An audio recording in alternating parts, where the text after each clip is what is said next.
Hello and welcome to another video. It's been a long time since I've done any video within the fish house. I mentioned, I think in spring when I did the last pond video, that I'd do an update, and unfortunately it's got August now and I've only just got round to doing it. I think the last video I did on the fish house was probably back in October, November time last year, so it's definitely overdue an update of where we've got with things so far. I think the best place to start to begin with is a quick stock update, because things have changed around. There's some new additions and some's probably gone since the last video, so I thought we'll take the first couple of minutes just to have a quick look at what we've got now in the fish house and cover what's happened and why we've made the changes we've made. This is the tank that had the rays in previously. The mini marble Matoros are still in here, and the large hybrid's still in here, but considerably bigger than the last video I took. We've still been having several litters of pups from both females and the both males, producing a couple of litters a year. I'm currently doing water changes in here and turned all the pumps off for a second so you can actually hear me, because otherwise it would be too noisy in here. But because I'm doing a water change, they generally bury themselves during this time. But the big things you might notice if you've seen the previous videos is that now the arowana's in with them, as well as the clown knife. And apart from the little Megalodorus in the corner, I don't know if you can see that or not. Basically, I think in the last video I put the Megalodorus in. They're generally quite slow growing fish, and he's not growing ever so quickly in here, but he's better in here than he was in the sump tank, so he's in here. There's a plec in, the plex in the back there, you can see.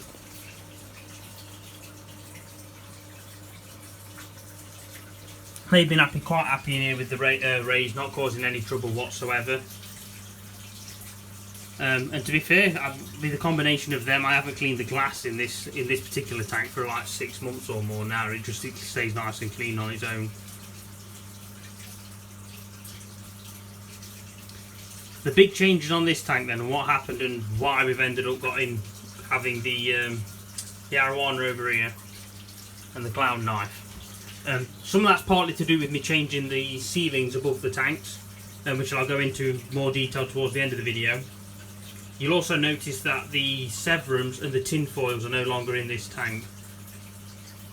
Roughly in the springtime, I made the decision that I was going to get rid of the tin foils and the Severums, as well as I believe it was a couple of Oscars I had as well.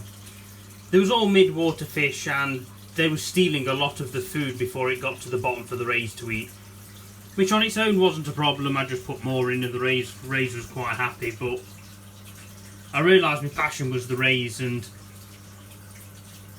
they were just putting more stress on the filter than needed, with all the extra food having to go in, just because I was having to put so much in compared to what the rays was actually eating. And I'd rather have one nice arowana than 4 or 5 large tin foils, just because that's my particular favourite fish, or some of my favourable fish are arowana and rays. So for me, the choice was better to have one arowana and the rays than 4 tin foils and the Severums. So our personal preference, but obviously different people prefer different fish, but for me I preferred it just being the rays and the arowana.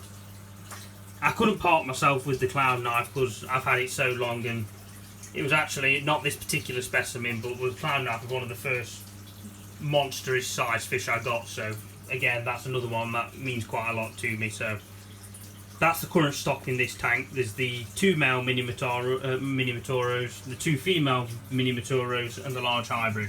The hybrid's around 4 years old now, so probably is mature by now. The males seem to show no interest in those, so at the minute it's just the mini marbles that are still breeding. The arowana, I believe, probably stopped growing now. I think it's probably somewhere between the 30 and 36 inch mark. You can imagine it's hard to know exactly, but it's definitely over 30 inches now. And I'd say probably the clown knife's probably over, well over 2 foot, probably about 28 inch, somewhere around there. Get a closer look at the better male marble. As you can see, the difference between more or less standard size ray there, which this female's considerably bigger than the little male, and that male's been mature and snot grown for probably about 3 years now. This tank again's a bit cloudy and dusty because I'm messing around with the filters, cleaning everything at the minute. So we'll have a quick look in the sump.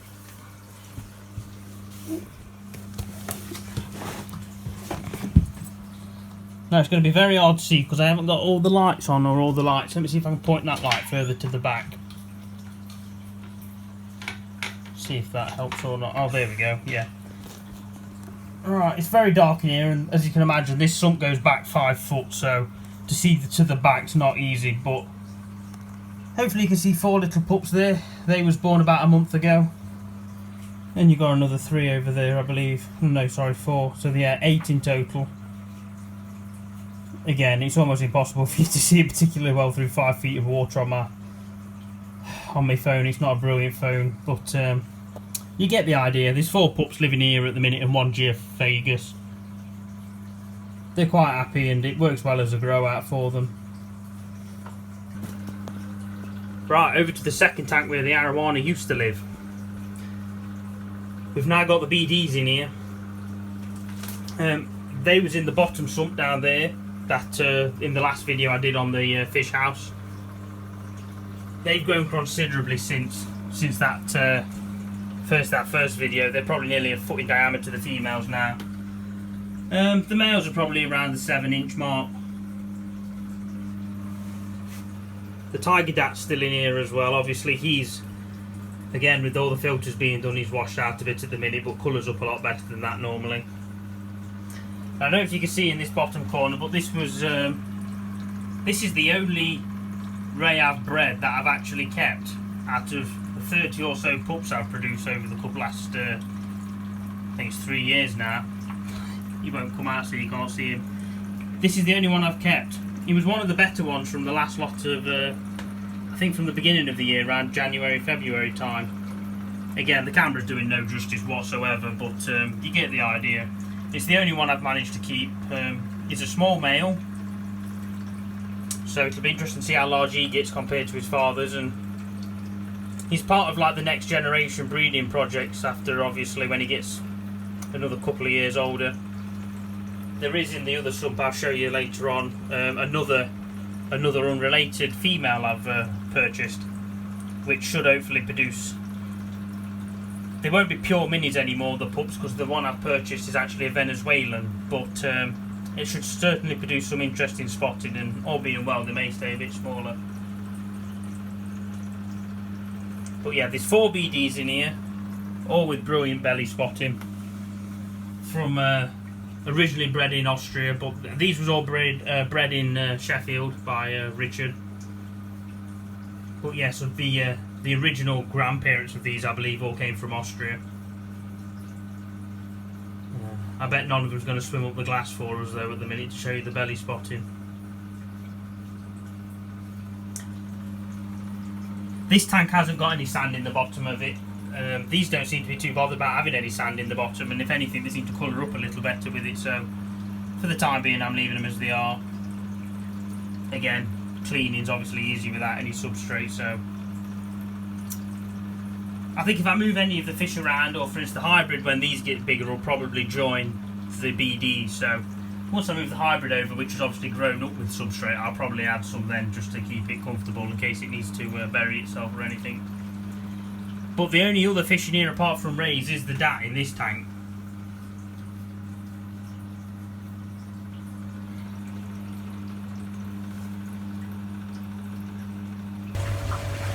This part of the video I'm going to cover roughly why we ended up changing everything around and why the arowana went from the left tank to the right tank and vice versa. Basically in the last video I believe I covered that, or very briefly covered when I was doing the pond video, that the roof had an issue in the fish house. So I'm quickly going to go over what that issue was and why such a problematic problem when it arose. Basically, originally when I built this, I plywooded the roof of the fish house and applied a plastic boarding and sealed around the edges, hoping that that alone would be enough to keep the water out and stop that from damaging the roof. However, I came into the fish house last November, I believe it was, and noticed the very back of the roof, towards the back corner there, where that ray is buried, all except obviously at the top, that the back of the roof was sagging a little bit. As it was at the back of the 5-foot tank, I had no way of getting over there to have an investigation to see what was going on. So unfortunately at that point, I had no other option but to climb inside the tank, go to the back of the tank and look at the roof. To do this, I created a divider and divided all the fish at one end of the tank with the help from my father to make sure that the fish stayed at one end of the tank. So I climbed through this little door at the top, if I just turn the big light on.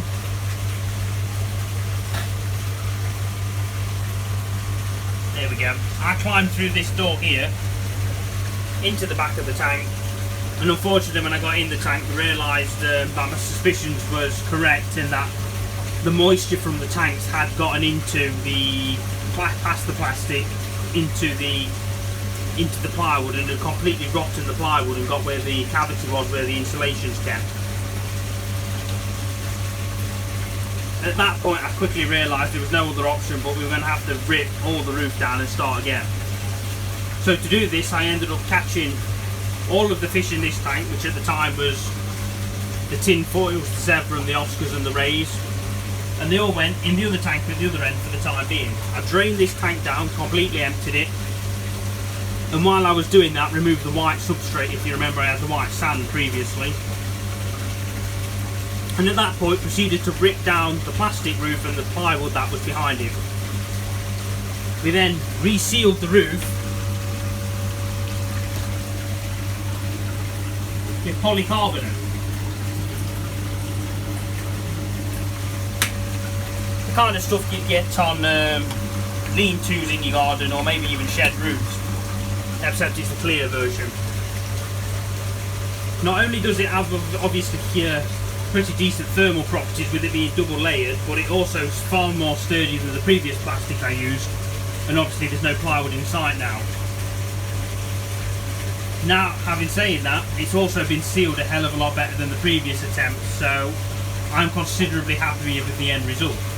Another addition was the introduction of this extractor fan, which is constantly now blowing air from above the tanks, which comes through the feeding hatch there, blows it around and comes straight out here. Now previously, before I installed the fan, I'd constantly get condensation drips forming on the old plastic roof. Now I've got the fan installed, the only water that actually touches the roof is when the fish splash around at feeding time. Other than that, there is no water that settles on the roof of the tank, which is brilliant because it's completely stopped any worries of mine that it's going to repeat itself. I think the better job of doing the roof, as well as the instruction of the fan, has corrected the problem completely. So after we'd completed this side, I had to repeat the process on the other side. Now the other side wasn't as bad as the right hand side, but that involved then moving all the rays back over, which is no small feat trying to get them through these little doors when you've got a 2-foot ray, well at least 2-foot diameter ray. And also this time round, moving then from that tank to this tank, I also had the trouble of actually catching a 3-foot arowana, the tiger dat and obviously the cloud, because everything had to be moved back over. Again, managed to do all of that and got everybody over into this tank temporarily while we changed the roof on the end tank. The end tank wasn't as bad, but would have needed doing eventually, so it was probably a good thing it all got done. Again, installed another fan, and same as the other tank, there's no condensation at all on the roof now, so it's worked brilliantly. Obviously then when I refilled this tank, I had the options to basically pick and choose what I wanted on each tank, and that's when I decided to part ways with the tin foils, the Oscars and the Severums. I decided to move the black diamond, which was living in the sump at the time, up into this tank and make a group of black diamonds, and I decided to keep the dat over here in this tank with them. That's primarily to do because he'll also eat massivore like they will, so if I haven't had a chance to get any fresh food prepared, I can just throw pellets in and the dat will eat the pellets along with the black diamond quite happily, so makes things convenient.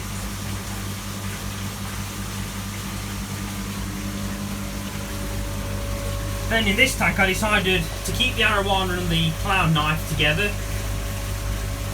and I also knew that having the more space in this tank, because I've got rid of the tin foils, that there'd be no mid-water fish in here or top-water swimming fish, and that I'd only be left with the rays. So I decided at that point to leave the silver Arowana with the rays over here,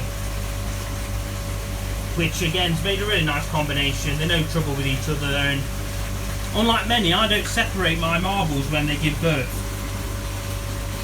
And they give birth to very small pups, considering they're mini marbles. They're not kind of, obviously you can get some Henley that will have maybe 6-inch diameter pups, but sometimes these little minis can come out smaller than 3 inch at times, so they're quite small, and yet none of the fish in here bother them. I've never had an injury with any of the mini marble pups. The Arowanas never bothered them, any of the other rays have never bothered them. Now whether that's because they're well fed or whether it's because it's such a large tank, but I've never had any problems. So instead of stressing the mother or stressing the other fish by dividing them, I leave everything to it, and it just lets them not get as stressed out having to move them or put dividers in the tank. And I do think the Arowana is a nice addition to the rays, and kind of draws your eye to the top of the tank from the rays at the bottom of the tank. And it definitely is better without the mid-water tin foils, as lovely as they was. Obviously you don't get tin foils that large very often, but so I was slightly sad to part way with them, but I think for the well-being of just all the fish it was better off to get rid of them. Basically that's a quick update of the stocks that's changed and the roof that I've had to change within the fish house. Other than that, I don't think there's anything else to quickly report at the minute, really. That's basically the stocking at the minute. I will do another update on the pond as we're closing to the end of the season, so they'll be reducing the feed as the water temperature reduces, so it'll be good to do a video just saying what change I made to the pond, which is probably what I'm going to do next. I did decide to change the UVs and the filter a little bit on that, so there is a little bit to talk, and obviously we can have a quick talk about some of the growth rates of the newer koi I bought early in the year. But yeah, if there's any questions, drop them in the comments, like and subscribe, and like I say, if anyone's got any questions, I'd love to answer them, or just any ideas for future videos would be great. So yeah, thank you for watching.